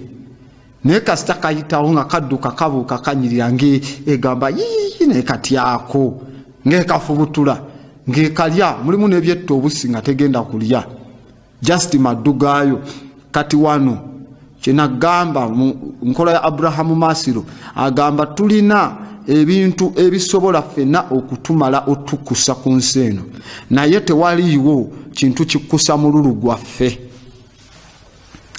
Kati abo neboogera abo bennyini kankugambye nga we bali yeyo kololo nti boogera ku anti-corruption bakedde kuwanguzi abamu abalala nga banoonya niwe bapakinga ofiisa kankuweeyo 5 mpakinge wali ogira ondabira ku motoka yange ofiisa omulimu gwe gwakulaba motoka nga zipakinze bulungi omwongera mukayita tip kumwapetizinga. Kati omuntu oyo enkya bwe nzija n'empakinga n'essimuwa nga gwe wamumanyize motoka yange oba bagitutteko ekyekirala gamba tewampadde sente n'abantu bagamba nti bwe buzibu abo b'ofiisi obawangayo bali bubi omutipingangayo akantu motoka yaba ajja gifaako. You are promoting the corruption yourself nga tujogera as a sympathetic behavior sometimes newesanga nga tukwatiddwa netuwulira ensonga ezimu zetuwulira ku nsonga ezimu zetuwulira ezikwata ku baminisita baffe eziri eyo zetutasobola kugamba kuvaayo na kubuusa maaso netuwulira nti oyo FBI ejjamukwata ejjamukima emuzzeeyo mu Amerika kuba omusango gwakolebwa eyo ng'akyali president oba chairman wa General Assembly ya UN. Naye nenkugamba tebajja mukwata tebajja mutwala ajja kusigalawo wano era ekyo yinza olowooza ate ensaaga tebajja mukwata oba yazirya but they will not because ono omuntu abadde foreign minister mu ggwanga rich resource Uganda. Uganda ina resources is a foreign minister. You're controlling our resources ne riches eziva mu Congo. Kubanga ono abadde responsible for exports of resources and raw materials that are stolen from rich East Africa to the foreign masters. Foreign master cannot bite the hand that helps him to swindle the resources of the African states. Onchitegeera. In foreign affairs yabategeeza twavumbuddeyo Wolfram Wekabale munajja mukole ngaba because foreign minister yategeeza ebikwata ku ggwanga liye mu mawanga amalala kati yabamanyi resource eno eriwa mujje musime kino ezo zonna ddirwa zibaamu is part of the purge and plunder so he cannot be kusitulibwa atwalibwe. Yet he has been serving his masters. The resources ezibiddwa wano ozimanyi. Anyway, ye lwaki tebatuwa studio number. Bajja kuba batuwa studio line. Tubeere nga tugikubakaawo. Eyo ya 0753 1932 terabika bulungi abantu tebagiraba bulungi musembezeeko eri nange kenyini sisobola gisoma. Okay. That is the studio line. 0753 1932 60. Kwe tujja okuba nga tukola ki nga tuyita wano ku TV Africa. So nkugamba pick a leader who will keep jobs in your country before offering companies incentives to hire only within their borders, not one who allows corporations to outsource jobs for cheaper labor. Okay, studio line eri open kojo kubanga oyita eyo jolaba ku TV set yo ya 0753 19 32 6 ngabo girabyawo kojo kubanga oyita TV Africa. Hello? Yeah. Ani ono okubiddewo? Yes, hello. Yes, hello. Oli ku TV Africa. Gwani sebo okubiddewo? Welcome to this Esebo. Yeah, many of them seem. I'm just calling to appreciate the show. But I wanted to know what your name is so that Facebook and Twitter thing could keep following you. It's a very good show. I'm appreciating. Okay, you go on FB, you look for a page called Grand Abbott in capital letters. Grand Abbott. Or you can follow us on TV African page, which is TV Africa. Okay. Yes. Hello, TV Africa. Hello. Ani ono okubiddewa? Hello? Okubiddewa? Okubiddewa n'oweeyogerera Essebo. Essebo gwani erinnya lyo? Bampita Maganda Andrew. Essebo mukulu Maganda. For me, I just only appreciate your program. It's really nice. It is really nice. Thank you for the appreciation. Okay, sir. You're welcome. Oba olabye muntu yenna ng'alya enguzi, olina okuripootinga corruption eno ku namba eno, ate ebeerako 24 hours ya bwereere eri 0800 20 23 00. Oyo ojja kuba oyogerezanya ne Lieutenant Colonel Nakalema ku nsonga ezo ez'okulya enguzi. Ngenda kubaddiramu enamba eyo. TV Africa. Yes. Yes, ani ono okubiddewa? Nkubidde kira. Yes, sebo. Mbadde just nze mbowooza in case nga nze mbadde nina omuntu gwenjagala like whistleblowing nga like muntu wange nga nakyoloze mmanyiko naye ng'ali corrupt ali mu gavumenti nkola nti Enamba eri 0800 funa kapeeni.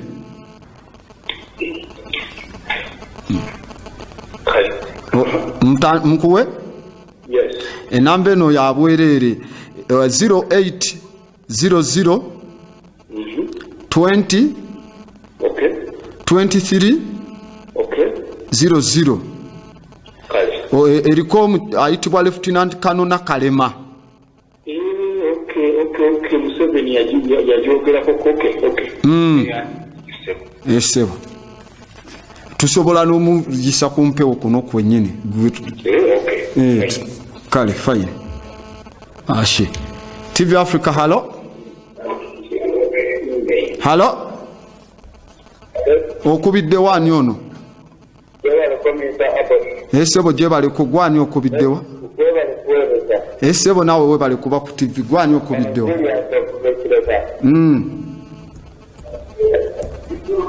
Esebo. Tesa. Kakati program weyo abalire kugenda bako yati mu kwanga ko basuse. Owange n'abakiriya ne muri kibe era nga tayari agenda ko era ne nambe ze muntu wanga tulina kuzikola. Okay. Leero ako tujja kuba tukutegeeza. Takolejja mukama wange.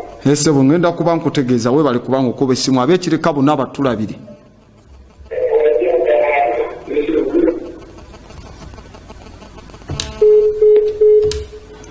Okay, eyo studio line kojja okubanga okuba oyitaawo ku 0753193260 studio line yaffe. Kwe tujja okubanga tuyisa ensonga zaffe oba eddoboozi lyaffe mu kunnyonnyola n'okutegeera ensonga zino. Tuve mu by'okugamba nti tunyumirwa puroguramu kyokka. Nabagamba musomese n'abalala. Musomese n'abalala to uproot that cancer ayitibwa corruption. TV Africa. Hello? TV Africa. Esebo ani ono okubiddewa? Ono amanya. Esebo mukulu amanya. Yangamba kino wano. Tolemedde kusikike ndiyo kitintalo. Ekigambye corruption nenze mukulabu kwa nteba corruption. buno bubbi kuba ofende wano batuyita bubi onga mujaji sente azijja bujja wali atwala nabba bubbi corruption kitegera okubeera nti tukuwadde sente ozikozese kino ate gweozikozeseza birala oba noziryazaamaanyi eri kuno atwala butwazina talina nakyakoze talina kyalesewo kale webale nnyo ssebo kale ssebo webale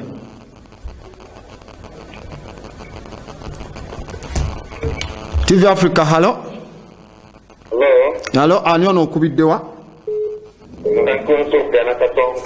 ani esebo mukulu nsubuga esebo naye nenya kenyini ya promoting embuzi palamenti lyekiyitamu yakufandinga amalako abukabina kusanga abawuti zaabwe ne bakiyitaawo bingi nnyo tayagala bibayitawo bembuzi zabawa kasita batuula ekyankwanzi baba banonye eki oba basobola okugenda palamenti bakutana emigga abantu banamboze balemala okuba bagaana enguzi bagaana ebitasaana ayo enya promotinga mbuzi yeyennyini kyenkugambye talina nakwogera alina kwetonda tumenyekera bwerere paka oba kirina kyakwogera naye batusasire baveewo esebo TV Africa halo halo ani ono okubiddewa halo oli live ku TV Africa gwani okubiddewa esebo agati n'obubyolala bwetwogerako buli kisaawa wangi obubyo buli kisaawa ekyenganyi agati obukuledde ki kuba obabbidde nga zaabo tezinajja oza okuteeka awo tezirikanda olwo bwe zinaatuuka tebusuke bususi webale nnyo TV Africa webale nnyo mukulu Michael tujja kutegeeza ku nsonga eyo webale kubanga okuba studio line ekyali open osobola okubanga okuba twogerezeganye yalo TV Africa esebo sentongo sebo kakati bano bebawe kutogikwatako oba ebyo yali enguzi fenna twaziraba tusobola okubaloopa era kubanga nekyondowooza otusobola okubaloopa tunagenda mu gavumenti gye tunabaloopa ate nga yenyini abawe enguzi tekikola sikuba ebintu ebisinga tubiraba naye tukuza ekimu kiwa newonyini gye tulina okuloopa nabo bali banguzi kubanga bali be batusinga sente ojja baano oli mwamu ogende waba omuntu akusinga sente ate nga jawabiti naye muli wanguzi tokyayitawo awo oli gwe bakusinge ate osasule damages kubanga in fact mu rankings ziraga polisi yesinga oli enguzi nekuddako abalamuzi judiciary nekuddako palamenti legislature okitegeera kati n'ebitongole bize bigiragirawo ebityo nkiraba naye era muna ebyobuyisa bana abasente gakuta kinomu nga gatulakuze nakulagula nekino tekyetagisa kubaloopa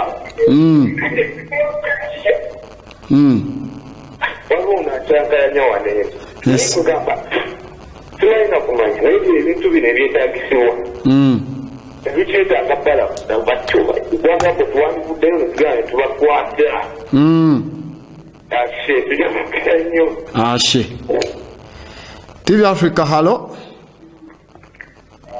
halo ani ono sebo okubiddewa ani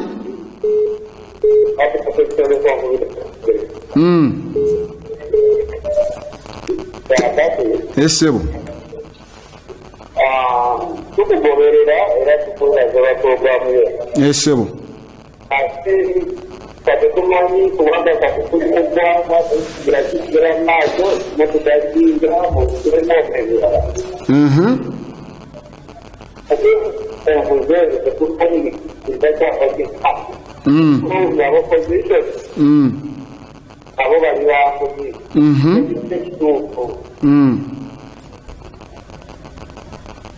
Okay.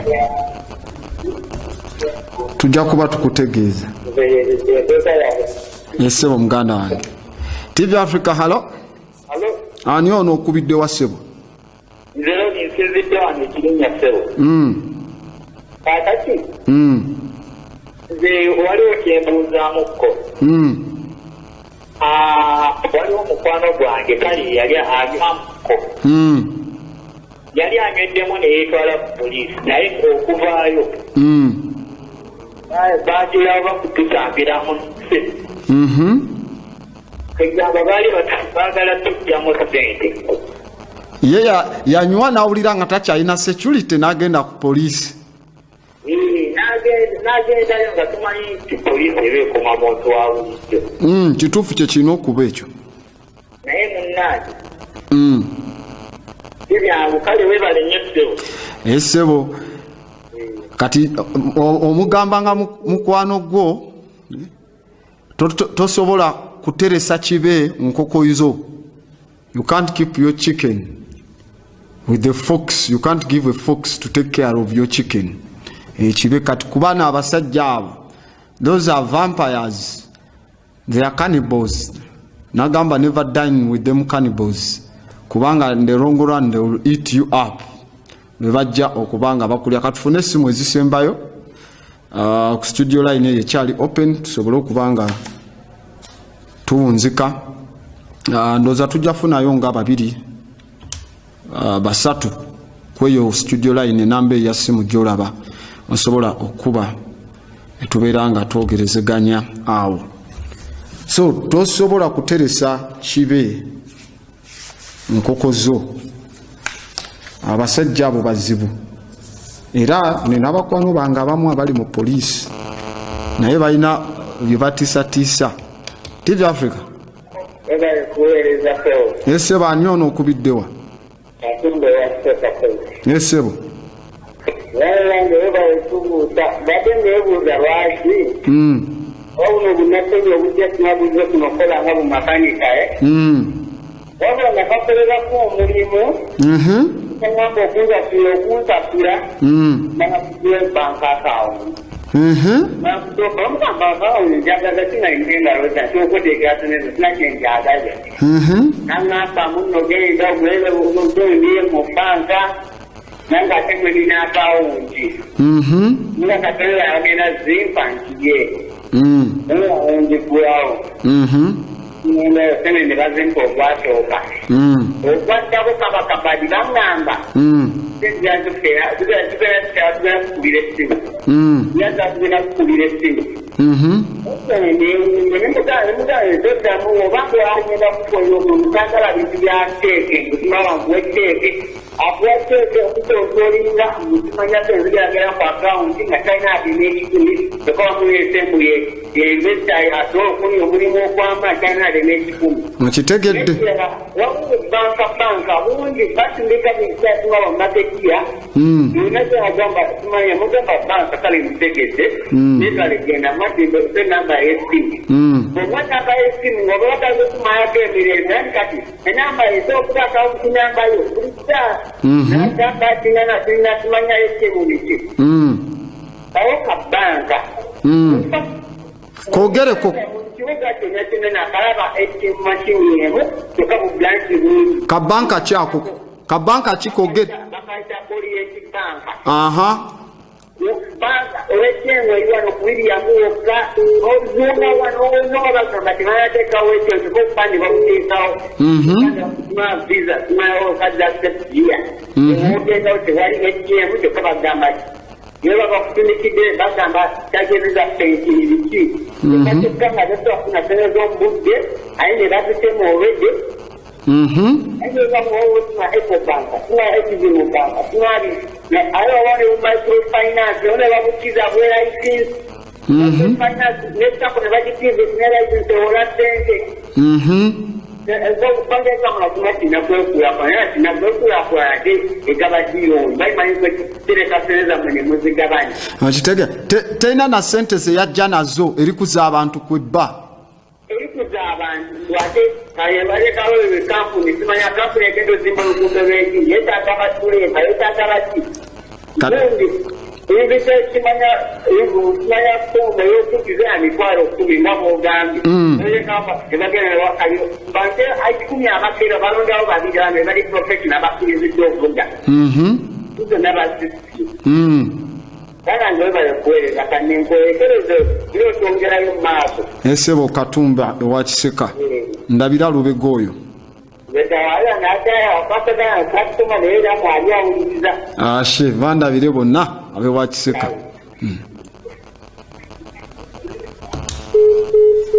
ate kambayigirizeeyo n'akalala abakozi abo ekiteesa abawala abo bemugamba nti kiwala kimyula kinyirira mutera okubattera wali mu banka eba order yaba manager ne bananyini banka okuba sente z'abantu abadipositinga sente Rwanda bot byogerako bitegeera oba oli mugwi wa ddalu kati batandise okubuuza naye this is what they do okuteeka abo abawala abanyirira mu sente abasajja badipositinga nnyo sente bajja nnyo ne bateeka sente bamakanika nga bumazi mumanyi okukanika ebyamwe kanteeke kaneeterekere bamaze otunda emwanyi ntunze ente ate abawala bano nagamba babakolera bu uniform bajja genda eri mu baana baffe eri mu kiyemba abatunga obulungi ne babatunga bu uniform ng'obusikati bumpimpi ng'ebisambi birabika ne babugira wano ng'amabeere gapikiddwa galabika yeyo fashion ze batera okwagala mu banka okuba to seduce bakasitoma bano abasajja kati n'omuwala alina obanga aliko lu brown nti ng'afaanana nga kuba mulina zunguzungu disease now trouble wejira jukira nagambye n'oyo atunga engoye naye alinda za mwaka bw'oleeta sente ng'omaze oziwandiika basindika wali kabanga katre n'oteekamu sente zo n'azisika n'azijjayo kati bw'atandika bw'ati ozitereza azibale asuula ekyetaano wansi asuula ekyetaano muzino muzibala nekigwa wansi gwe gy'otajja kulaba n'azitereza n'azikuba oba n'aziteeka mu mashini kati ng'ano kapapula wawandiise akakadde kamu n'emitwalo 8 abbyeko emitwalo 5 okitegedde kati giri akakadde kamu n'emitwalo 75 kyakola akudizaamu sente buto nagamba ddamu obale sente zo kati olaba omuwala anyirira yagize tolina wotandika kuyomba ng'ayita omulala kyobula ababamu n'omusirikale bwecomplaining abagambwe mufulumye akyankalanya banka naye nga bakubbye olwo bagamba leero mulina okusuula sente ziwera bwe ziti tubbe abantu bano nga bayita omulala kati oba okayana nga nzibaze giri kamu 8 ejeetaano poteya nga n'omulala naye ezize bazisuula olunaku wasuula sente z'abantu nga 20 ezo ziba sente meke emitwalo 5 ako tekaba kakadde nga manager bagabana kiwato manager atwala ka 5 naye n'atwala 5 ne babba we batyo TV Africa yala nyono okubiddewa esebo gye bali kugwasa embyeyo okubiddewa kali nkubiddewa nonsangi bakyamanyi wabamulekwa esebo kyamani wabamulekwa ensonga eyo zoyogeddeko yennyini entuufu nze baali bagyenkozeko mu sentinary abana sente nga ziwera mukama wange yazibala nga ziwera ziri miliyoni 2.58 ngenda okutuuka okimuwa nennyina mu sentinary wali ku nteberooli nangamba nti mumulamu emitwalo 5 bas bazisuula wansi yazibazibaziba netuukayo wali for sure nga kikwata ensonyi okuddamu ga mukama wange mbuno sente ziwera olaba okwata ku zizo ate n'omuwala aba non serious mukasikati ke mukateeteyi nga wayita omulala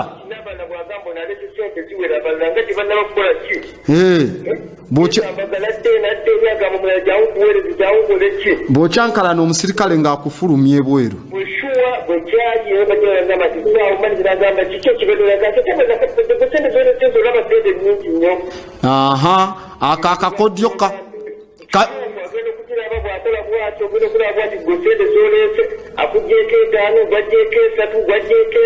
nkugambye bawunzika babye basi okay Elisivi Africa nga tumaliriza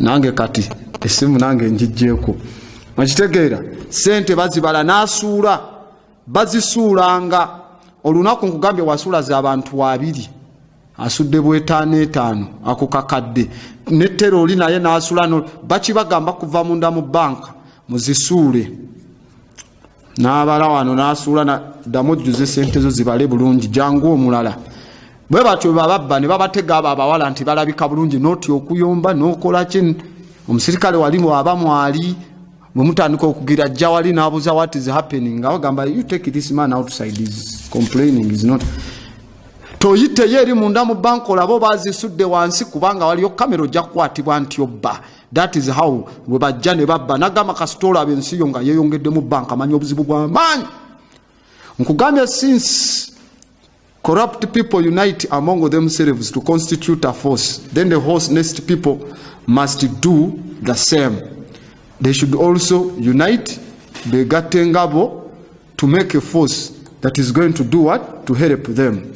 Nga nsembayo mu dakiika ezisembyeyo nagambye namba kosobola okukola ku reporting corruption ojja kuba ku namba ya 0800 20 23 00 ojja kwogera ne Lieutenant Kano Nakalema oripotinge obuliyake obuli bw'enguzi ate nagamba nga bobanga ogenda bawa sente waliwo ne kali akakodyo you photocopy the money zi photocopying ezisigaze n'enamba olumalo zimuwa ogenda obagambe muwadde alidde enguzi ogenda omukwatangaza ayinanga ze namba ze zimuwa zi photocopyinze learn these things mpola mpola tutandika okubanga tutema empenda ey'enjawulo ku nsonga bwezityo ez'enguzi.